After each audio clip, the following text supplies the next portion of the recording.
म्हणून याची narco taste होणं खूप गरजेचं आहे. म्हणून आता यांनी तो अर्ज तपास यंत्रणेने कोर्टात दाखल करून त्याला मंजुरी घेणं गरजेचं आहे नार्को टेस्टसाठी, आणि यांचा जामीन रद्द करून यांची अंडर ट्रायल सुरू करणं गरजेचं आहे. पोलीस अधीक्षकांनी काय सांगितलं या चर्चेमध्ये तुम्हाला या मागण्या केल्या? त्याने सांगणार मी मीडियाला बाहेर.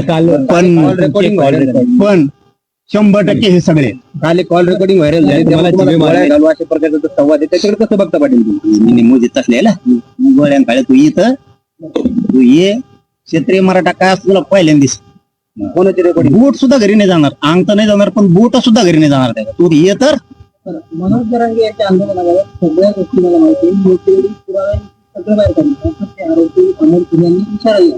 बाबा या विषयावरून भरकाटायचंच नाही आता, याच्यावर बोल आता आधी. तुला आंदोलनाचं काय जे माहितीये ना ते विषय भरकुटच नको, याच्यावरून भरकटायसाठी तुला लागलेला डाग पुसणारच नाहीये. त्याचं कारण सांग. दुसऱ्या जातीच्या लोकांना खुश करायसाठी तू आपल्या जातीला डाग लावतो काय? हा, पुढे ते 4 टकूचे टोळीतले ते तुला कमेंट करणार तू बोलल्यावर, आणि मग तुला वाटणार का तो आहे मग जनता आली, ते तुला पॉझिटिव्ह अशा कमेंट करणार ते टोळीतले, आणि मग त्याच्यावर तू समजणार का तो ह्या मागं लय जनता आहे, त्याच्यावर तू पाऊल उचलणार का तू?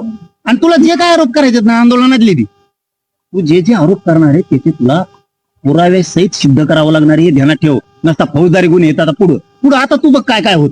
तू फक्त नीट रोग नको इथून पुढं. त्यांनी एकच काम करायला पाहिजे होता, आपल्याला धन्यानी घातपाताची सुपारी दिली, आपल्याकडून चुकलंय, आपण आपलं गप घरी राहून देत, सुखाचे तुकडे आपण खावा, घरच्याला सुखाचे तुकडे खाऊन द्यावा, या भूमिकेत त्यांनी राहायला पाहिजे होतं.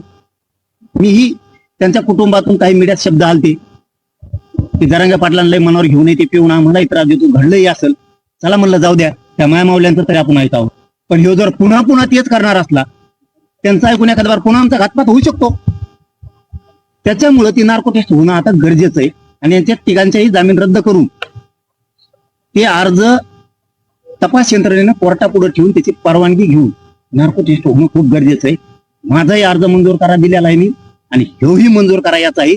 आणि हो द्या एकदाच्या नार्को टेस्ट मग कळण, याची जरी झाली तरी याच्यातून येणारे याला ज्या ज्या वेळेस विचारलं जाईल तो परेलेला गेलता का, तुला कोणी बोलला का, कोणत्या साळ्या का, कोणतरी होता ना त्यो बीडचा हा कांचा का, कोण त्यो बोलला का, कोण त्यो गरुड हे त्यो बोलला का, नार्को टेस्ट मध्ये सगळं येईल ना.